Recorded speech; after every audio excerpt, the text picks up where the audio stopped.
There was a beautiful queen who pricks her finger on a needle while sewing. 3 drops of blood fall onto the white snow, and the queen wishes for a daughter with skin as white as snow, lips as red as blood, and hair as black as ebony.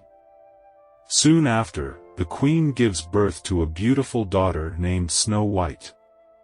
However, the queen dies shortly after giving birth.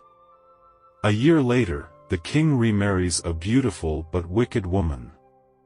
The new queen is jealous of Snow White's beauty, and she vows to get rid of her. One day, the queen asks her magic mirror who is the fairest in the land. The mirror replies that Snow White is the fairest of all. The queen is enraged. She orders a huntsman to take Snow White into the forest and kill her. However, the huntsman cannot bring himself to kill Snow White. He tells her to run away and hide in the forest. Snow White comes across a cottage in the forest. She knocks on the door, and 7 dwarfs answer. The dwarfs are kind and generous, and they allow Snow White to stay with them. The queen is not happy to learn that Snow White is still alive. She disguises herself as an old woman and goes to the cottage in the forest.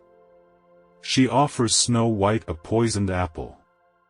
Snow White takes a bite of the apple and falls into a deep sleep. The dwarfs are heartbroken. They place Snow White in a glass coffin in the forest. One day, a prince comes across the glass coffin. He is immediately smitten with Snow White's beauty. He kisses her, and she awakens from her deep sleep. The prince and Snow White fall in love and get married. They live happily ever after.